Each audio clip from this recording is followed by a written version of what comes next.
Hi, this is an overview about the latest updates to the SHAPESBrush. Finally, now in Maya 2015, under v2.0, the brush circle finally draws. So this didn't work in the past. And also there's been a huge improvement when working with symmetry. So symmetry now works much faster with denser meshes than it did before. The new tool now has 4 brushes as opposed to 1 brush from the previous version. So we now have the sliding brush, the pull-push brush, the blend brush, and the erase brush. All 4 brushes have the same basic functionality. So with all the brushes you can pull. Let me activate my brush here so I can pull, I can smooth, just smoothing here, whatever. And then we have the third functionality controlled by the control modifier.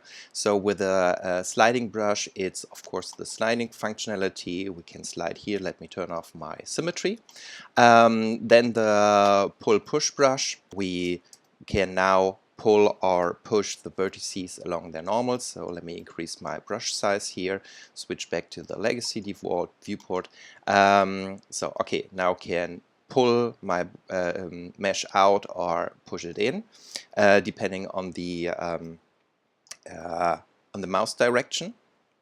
So we can really nicely adjust the mesh this way. Then let me skip the blend brush. I will come back to this in a second. The erase brush is pretty straightforward. You can always blend back to your original mesh.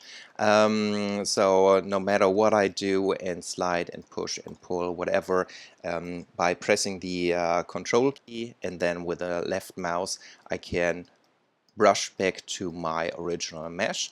And I can also right click on the button and say flood erase, and I'm completely back to my original mesh I started with. The mesh gets saved with a tool, so as long as you don't work on a different mesh, it will the mesh will always be remembered. So no matter what I do with a mesh, I can now get in here and select some vertices and do a soft selection and maybe pull this out, whatever, and then I activate my brush again and move my points. I can always draw back and my mesh will be remembered. You see that also I undo any edits that I'm doing outside the brush, so this is really nice. Right click, flood erase, and I'm back. Okay, when you're working on a model and you want to kind of save an intermediate state, or you're satisfied with your sculpting so far and you want to flush the cache, just right click and say flush cache, and then this will be your base shape you will be able to draw back to. The third brush is the blend brush. It gives you the ability to blend between 2 meshes. So let me duplicate my mesh here and isolate the duplicate. Now I will, where do we work on? Maybe just give him a little bit more on the side here, just a little bit more flash, whatever. Okay, this would be the base I'm working on. I'm not going to get too fancy here.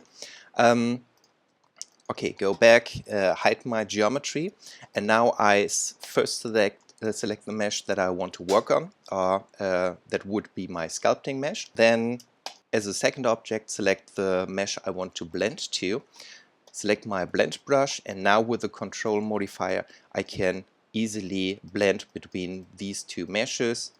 And of course I can also, with the erase brush, I erase some of the changes and blend these back, whatever. This is really simple and very nice to work with. This also works with shapes, of course, with the upcoming version 2.0. So in case you own shapes, we can work with it here. Okay, here we are. I load up my mesh.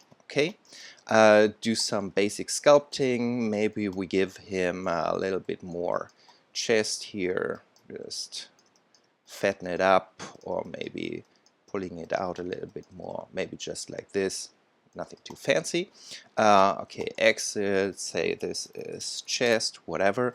And now you see I don't have these this shape dialed in, so this is active, this is not active, and but I have it selected here. So whenever I now create a new target shape by entering the sculpt mode, activating my blend brush, I can now blend between these two meshes and just maybe get only the lower part of it, whatever.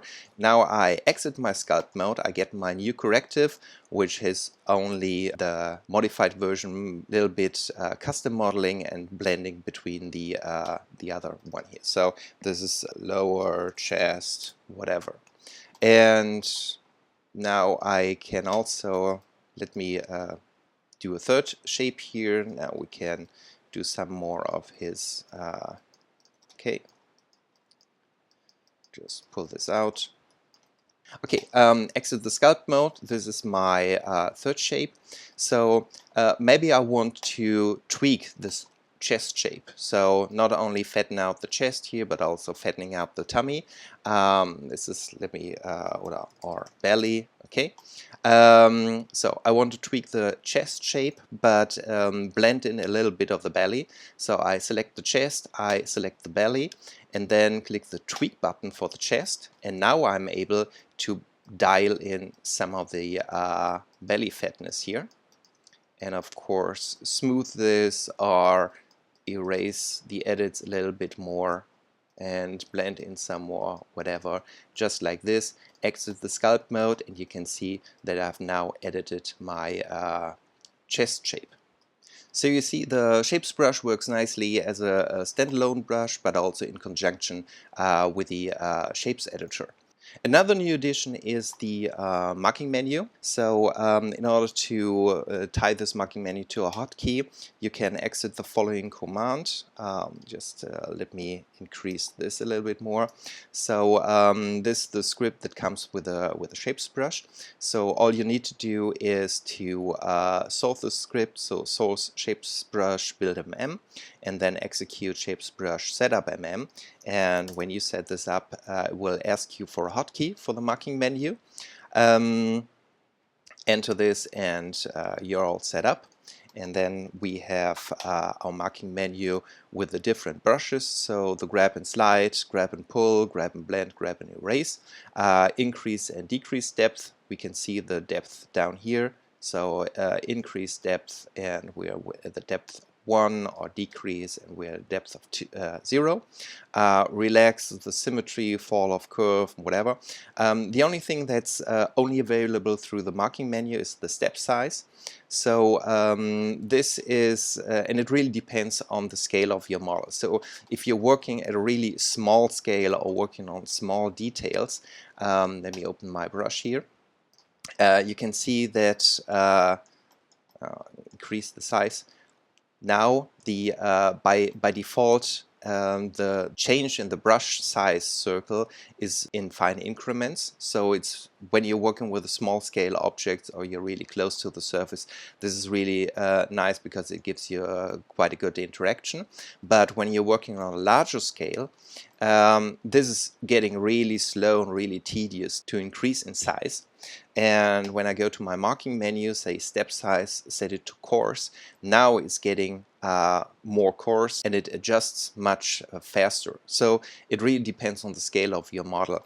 You can also do it manually. So if I show you this command here, so the command is SHAPESBrush context, edit step size, and then this value here. So when I'm again opening my marking menu, step size coarse corresponds with a value of 0.1, and fine is with a value of 0.01. So you can edit whatever you want in here and maybe do your own setups depending on the scale of your model, but that's about it. Well, these are the latest updates to the SHAPESBrush. I hope you find this tool helpful, and if you have any issues you run across, just let me know. If you have any further comments, drop me a mail. And other than that, thanks for watching. Have a good day. Bye.